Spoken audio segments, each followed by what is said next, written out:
Hello, Assalamu alaikum. Welcome back to my channel, my students. Before watching my video, make sure that you have pressed the bell icon and subscribed to my channel Nida's Literature. In today's video, we are going to discuss about the approaches to language learning and teaching under this specific skill, which is listening. Okay. पुरानी videos में यानी कि हमने listening under the listening skill हमने तीनों approaches को पढ़ लिया है, but in this video we are gonna to discuss about the listening speaking skills. So let's start the topic. You can see here the number one skill is the number one approach was the environmentalist approach, and here is the brief history of speaking within the environmentalist approach. So you can see here that up to the end of 1960s the field of language learning was influenced by the environmentalist ideas. How? Because environmentalist ideas was considered as the you can see it wasn't considered as the mentalistic approach. It was the one which was influenced by the external environment, that learning is conditioned by the external environment. Okay, so this approach was totally about this, and primary of speaking as the primacy of speaking, because environmentalist approach is totally based on the speaking skill, and we learn anything from the environment. It is totally based upon that. लेकिन अब यहाँ पर क्या बात है कि environmentalist approach, क्योंकि उसमें भी कहा गया इंडियन लैंग्वेज को थ्योरिस्ट्स ने, linguist whose name was Bloomfield, and they experimented on the Indian language. और इंडियन लैंग्वेज को जब उन्होंने कैटेगराइज किया तो उसमें उन्होंने देखा किसी लैंग्वेज का जो है रिटन फॉर्म में स्ट्रक्चर मौजूद नहीं, जब जिसका मतलब oral phenomena, language is primarily N oral phenomena. Okay, so that's why on the primacy of oral phenomena, on the primacy of that Indian language experiment, on the primacy of those linguistics research, तो environmentalist approach में speaking को बहुत ज़्यादा अहमियत दी गई.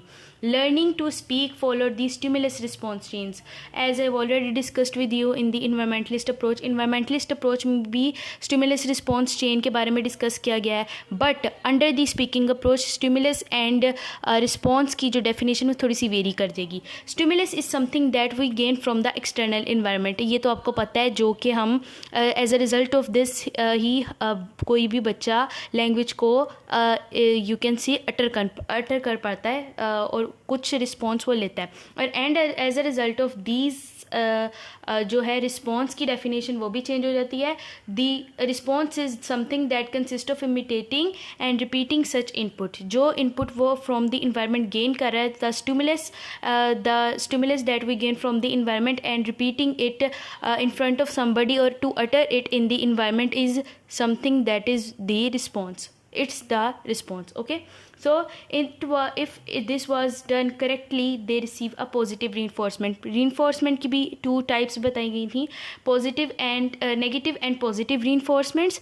Okay, so अगर आपकी utterance यानी कि जो आप बोल रहे हैं वो आप in a good sense बोलते हैं, तो until the good habits were formed आप उस चीज़ को नहीं छोड़ते, utterance को continue रखते हैं, और that's the thing that will lead you to speaking the language in a good sense. Okay, so speaking को इसी तरह से लर्न किया जाता है, और teaching and speaking is totally depend on this until it was considered as the continuous process and involved just repeating, imitating and memorizing the input.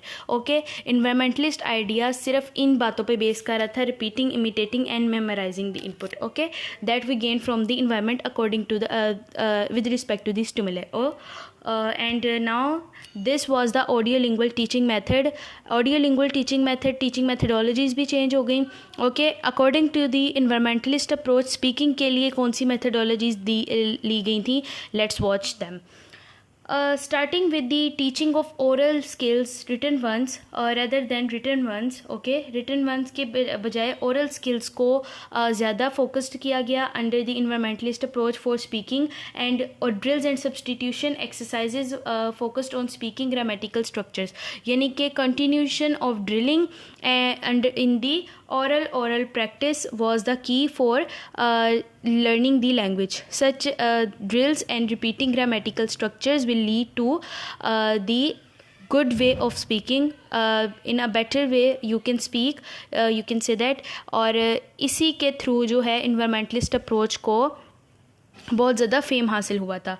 Okay, so repeating patterns को जो है यानी इसमें ऑडियो लिंगुअल टीचिंग मेथडोलॉजीज़ भी थोड़ी change हो गई, और इसको आगे इस पे जो इसका जो क्रिटिसिज्म दिया गया वो ये दिया गया कि ओरल स्किल्स की तो बात होगी, स्पीकिंग टोटली इस पर डिपेंड कर रही है, लेकिन अफेक्टिव मीडियम जो है वो लैंग्वेज को प्रोवाइड करने का और जो है आपकी मेमोराइजेशन को जो है फैसिलिटेट करने का वो लैंग्वेज इनपुट ही है. यानी कि आप कोई ना कोई stimulus from the environment gain कर रहे हैं तो उसी के बेस पे सब कुछ मैटर कर रहा है. लेकिन approach to language teaching and speaking जो है उसने ओरल स्किल्स, स्पीकिंग और इनके ऊपर बहुत ज़्यादा जोर दिया था, और इन्वायरमेंटलिस्ट अप्रोच में इसके ही एज अ कंडीशन रखा दिया गया था for good utterance, for good pronunciations. Good pronunciations are also available included in this. Okay, so that's all about the environmentalist approach. But इसका जो आगे क्रिटिसिज्म एज अ क्रिटिसिज्म इसको जो दिया गया था वो इनेटिस्ट अप्रोच में दिया गया था, speaking under the innatist approach में, because it was considered as a mechanical process at the end of this. क्योंकि तो कोई ना कोई इन्नेट एबिलिटी तो ज़रूर है इन लर्नर के अंदर जिसकी वजह से, जिसकी बेस पर वो कुछ सीख पा रहा है.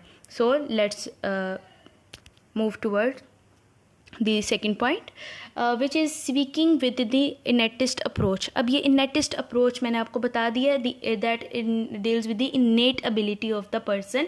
सो here is the brief history also of the innatist approach. Speaking with innatist approach, until the 1960s learning to speak was a mechanical process.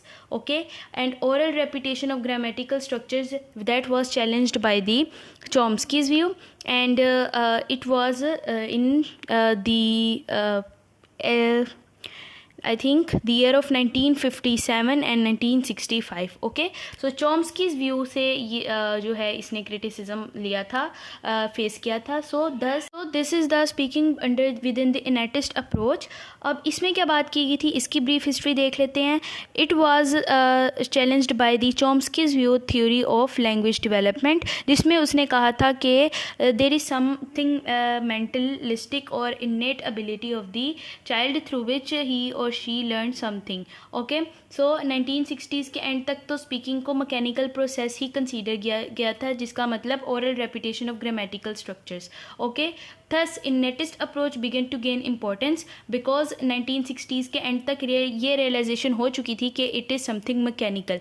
Okay, सिर्फ रटी रटाई बात नहीं है, कुछ दिमाग में है, कुछ कोई स्ट्रक्चर्स हैं जिसकी बेस पर वो बच्चा या बच्ची the learner can speak according to the environment, and he can utter these complex structures also without knowing the grammar or in a you can say pro sense. Okay, so this one is regardless of the environment. Okay, environment के ऊपर base करके बात नहीं की गई. Environment भी ज़रूरी है, but only environment couldn't play a role in you can say that teaching or listening skill, teaching and learning skill of teaching and learning this skill. So internal faculty is important here, and speaker has internal system of rules. अब इसमें rules की मैं आपको क्या example दूँ.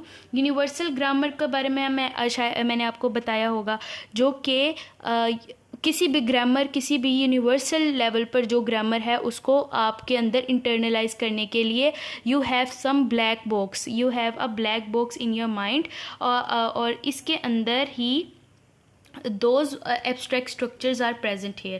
Okay, and ये abstract structures जो हैं इनकी बेस पर ही आप लर्न कर पा रहे हैं किसी भी complex structure को, किसी भी complex structure को utter भी कर पा रहे हैं. You can speak through these mental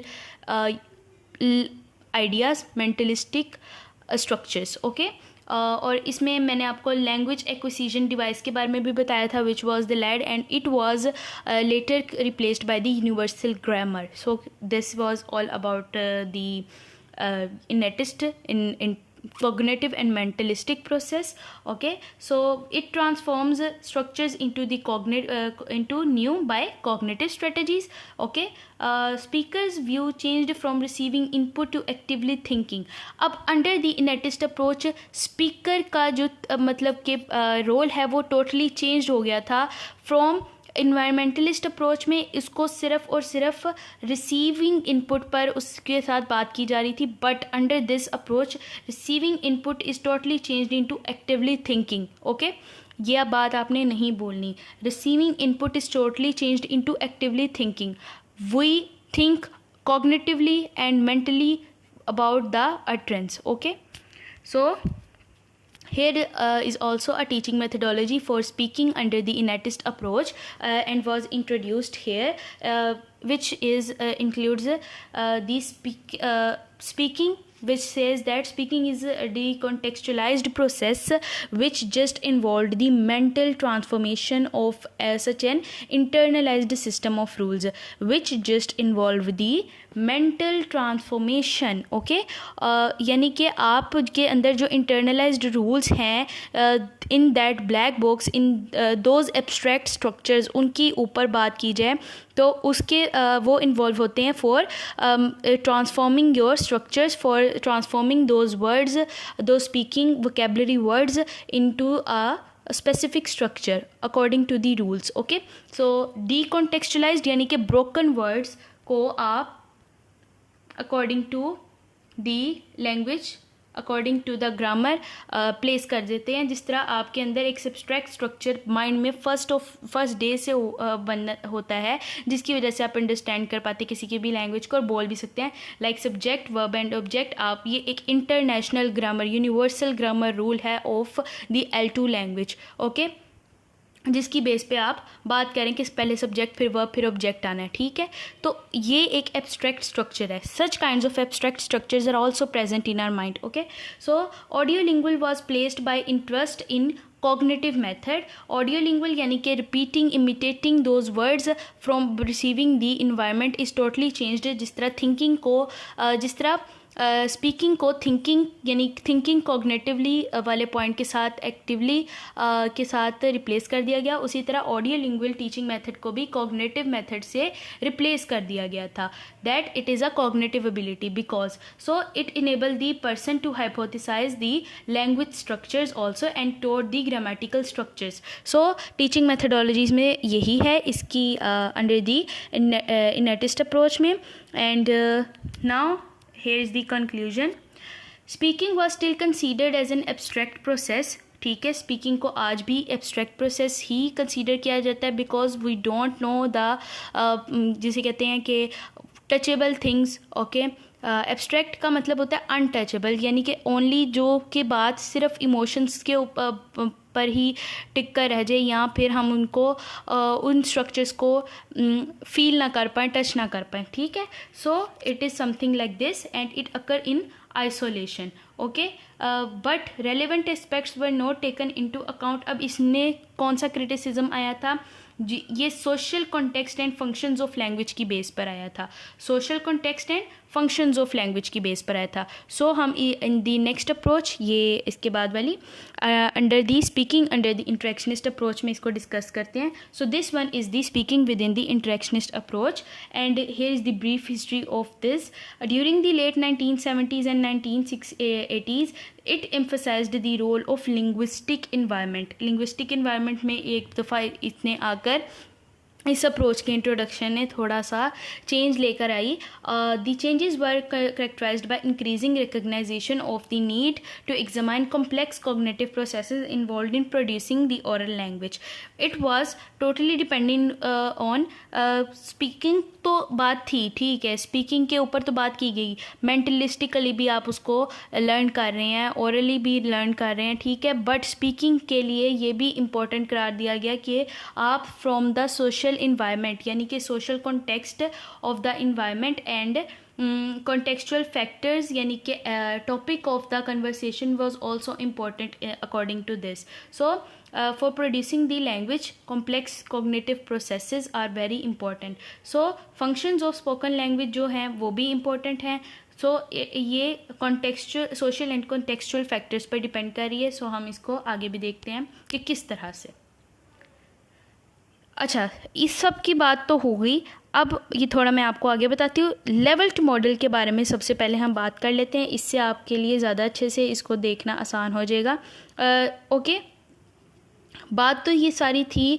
और लेवल्ड मॉडल क्या है basically, that is according, that is something that will urges the speaker to think about the utterance critically according to the topic, according to the context, according to the situation, with respect to the situations also. Okay, so under this model it says that the process involved in the production and oral language was analyzed by Levelt on discipline of cognitive psychology, यानी कि आप critically think करके ही बोल रहे हैं according to Levelt model. And basic assumption is messages are planned, मैंने आपको बताया सोच कर बोलना, विद प्लानिंग बोलना।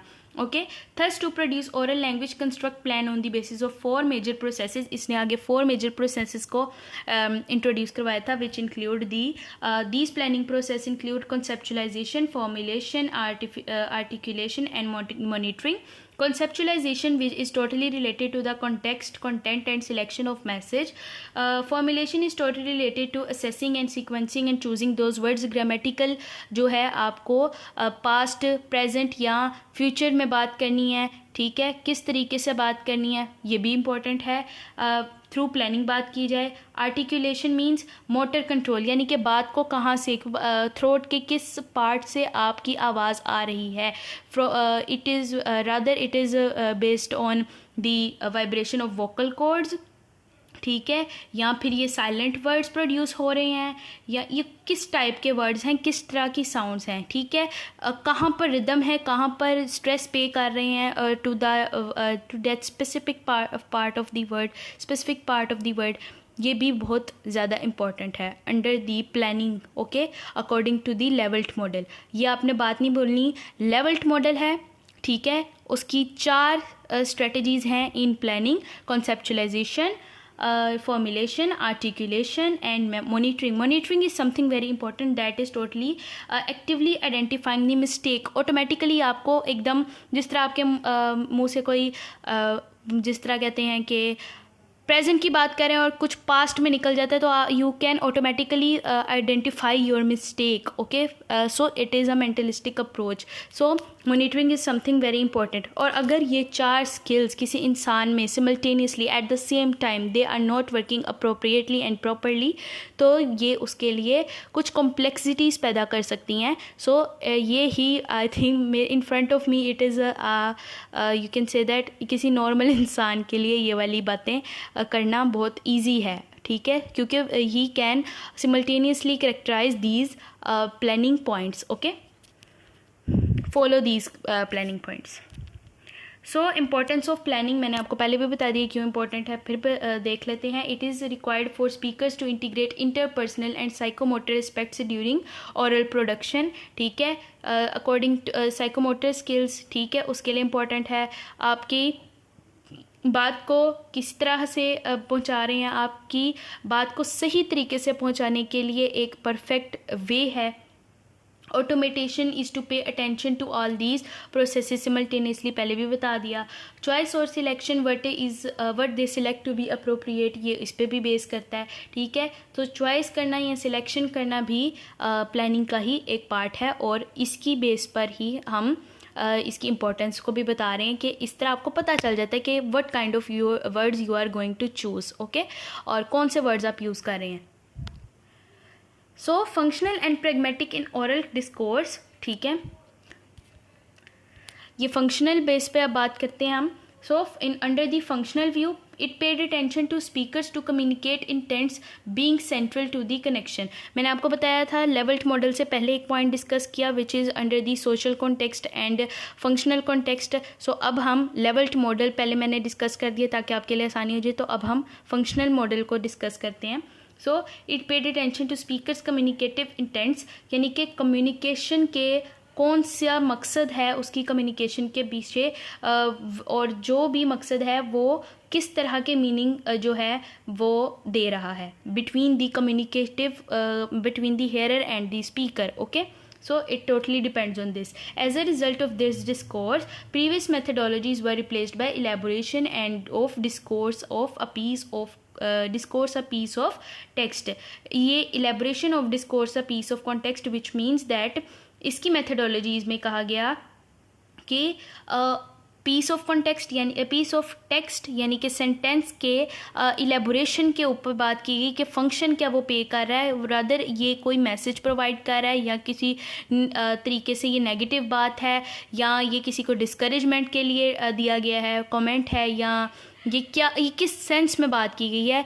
It is totally related to the exaggeration of that text. Okay, यानी कि उस बात के 2-3 मतलब निकाल कर भी उसके ऊपर पूरे तरीके से गौर व फिक्र किया जाए. ठीक है, सो फंक्शन क्या प्रोवाइड कर रहा है, it is basically about this. So it is a contextual speaking, contextualized speaking. Okay, according to Halliday, children learn to talk because it is a meaning potential. जिस तरह मैंने आपको बताया ये फंक्शनल व्यू में बात कर रहे हैं, तो फंक्शन क्या, मैं किसी भी लैंग्वेज का फंक्शन अगर देखें तो वो मीनिंग प्रोवाइड करना होता है. तो Halliday सिस्टेमिक ग्रामर के मुताबिक क्या है, बात ये है कि language is giving something like a function meaning potential है. So that's why it urges the child to speak the language. Okay, to meet his or her needs. Okay, so it is a contextual speaking, context of culture and situation. अब इसके ऊपर भी बात कर लेते हैं. Type of context के किस तरह की सिचुएशन है, किस तरह के कॉन्टेक्स्ट है. ठीक है, it is the notion of genre. इसके अंडर बात कर लेते हैं. It was developed in order to describe the ways by which spoken language was use to achieve social purposes. मेरे ख्याल से बात आपको अंडर दिस सेंटेंस ही समझ आ गई होगी. Thus genre was defined as a purposeful socially constructed communicative event. Okay, यानी कि जॉनरा में कई तरह की जो है कैटेगरीज आ सकती हैं. Drama, emotions. Okay, it can include about different type of writing, but ये राइटिंग पर बेस कर रहा है. जॉनरा किसी भी राइटिंग से अंडर दिस पे तो बिल्कुल भी नहीं हम राइटिंग की बात करेंगे, हम तो स्पीकिंग की बात कर रहे हैं. So specific type of context यानी कि situation according to that genre क्या है. ठीक है, इसका पता होना ज़रूरी है, जिसकी वजह से आपकी speaking ability it can be polished. Okay, so the notion of register की बात करें, ये भी कॉन्टेक्स्ट है. So with in the broader cultural context speaker also varied their language. यानी कि अगर अंडर द रजिस्टर टाइप, यानी कि अगर ब्रॉडर कल्चर कॉन्टेक्स्ट है, यानी कि कल्चर की या टॉपिक जो है जो according in with accommodation to that culture वो बड़ा है, तो इसमें इस तरह बात करेंगे कि ये 3 बेसिस पर है अंडर, यानी कि 3 कॉन्टेक्चुअल वेरिएबल्स हैं. Number 1 is field, number 2 is tenor and number 3 is mode. Field की बात करें तो ये टॉपिक से बहुत ज़्यादा रिलेटेड होता है. ठीक है, यानी कि किस तरह का टॉपिक है, कॉन्टेक्स्ट के ऊपर बेस कर रहा है. ठीक है, so that's Y grammatical competence is also important in this. और अगर हम टेनर की बात करें तो it is depends on the relationship of the participants. Topic की बात कर रहे थे तो उसमें ये था कि कौन सा टॉपिक है between the speaker and the listener and the हेयरर.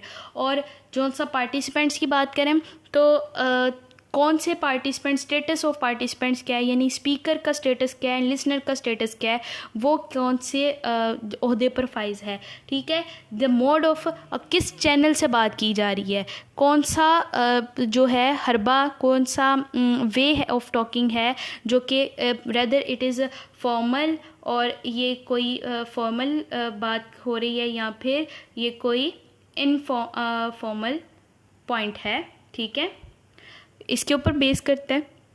So it was all about the types of context. So let's study it under the pragmatics also. Socially हमने बात कर ली, अब हम इसको प्रैग्मेटिक के अंडर बात करते हैं. Pragmatics क्या है? Basically the language, the study of the language from the point of view of user, especially of the choices they make, the constructs they encounter by in using the language, while using the their language, यानी कि किस तरह के जो उनके हैं intentions किस तरह की हैं. So it is totally in social interaction and the effects, and that affects their use of language. So ये एक totally depend करता है participants पर. So in act of communication. So importance of interaction, ये बहुत ज़्यादा इम्पोर्टेंट, ये बहुत ज़्यादा ज़रूरी है. यानी कि इंटरेक्शन के अंदर, यानी कि जब आप बातचीत कर रहे हैं तो यूज़र यानी कि स्पीकर के यू कैन से इंटेंशंस क्या हैं. So it is something like this. It deals with the speaker and hearer and intentions, पहले भी बता दिया. The interactive view of speaking, speaker and hearer. Pragmatic examined how speaker were able to perform speech acts, e.g. requesting, apologizing and complaining and refusing. Pragmatics की बात करें तो ये understand करना अकॉर्डिंग टू द कॉन्टेक्स्ट की बात कर ली. Context की बेस पर ही हम अगले बंदे की बात को ज़्यादा अच्छे से अंडरस्टैंड कर पाएंगे, क्योंकि एक बात के कई मतलब निकल सकते हैं. ठीक है, तो अगर हमें कॉन्टेक्स्ट से अकॉर्डिंग टू द सिचुएशन पता होगी तो हम उसके एक्शंस को, उसके एक्ट्स की बेस पर उसकी स्पीकिंग को अंडरस्टैंड कर पाएंगे और स्पीक भी कर पाएंगे. ठीक है, सो स्पीकिंग की प्रैक्टिस के लिए प्रैग्मेटिक्स की नॉलेज होना बहुत ज़रूरी है.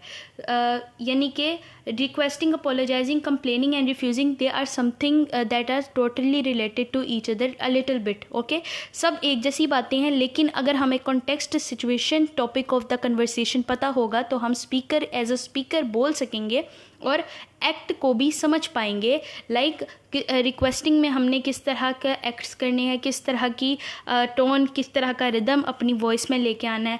ड्यूरिंग कंप्लेनिंग किस तरह का, ड्यूरिंग रिफ्यूजिंग किस तरह का, ड्यूरिंग अपोलोजाइजिंग किस तरह का, ये इस बात पर डिपेंड करता है. Development of politeness theory was great importance as described in socio pragmatic factors. Socio pragmatic factor पे बात करें तो इस पोलाइटनेस फैक्टर, पोलाइटनेस थ्योरी के बारे में बात की गई. So let's talk about this.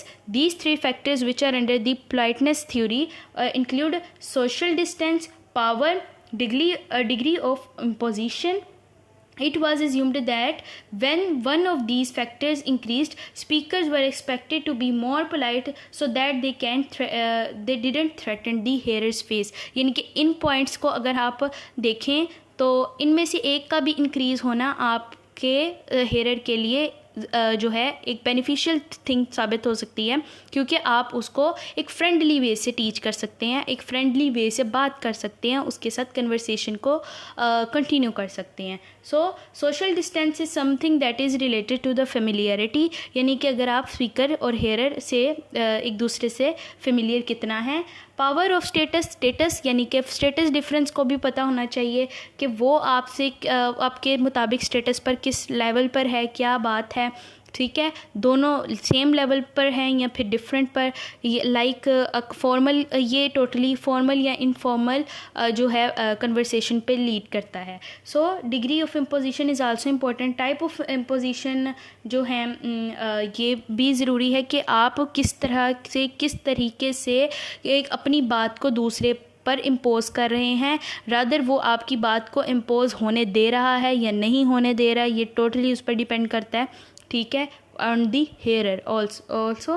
So in conclusion में यही इसमें यही है कि language teaching dealt with the typical functions of oral language to perform a range of speech. Okay, so typical functions of oral language से deal कर रहा है language teaching. So it is particular teaching method developed by genre approach. यानी कि हमने teaching methodologies के बारे में भी पढ़ा जो कि जोनरा अप्रोचेस से डील कर रही थी. जोनरा अप्रोच का हमने पढ़ लिया, उसकी 2 टाइप्स भी पढ़ ली, जो कि रजिस्ट्रेशन भी थी, रजिस्टर, और second one I think it was, wait a second, let me recall it, हम देख लेते हैं. ठीक है, जोनरा अप्रोच की 2 टाइप्स थी. या genre, okay, the notion of genre and under the notion of registration पर बात की गई थी. सो that's all for today and thanks for watching. If you are liking my videos, give them a thumbs up. So that's all for today and bye bye.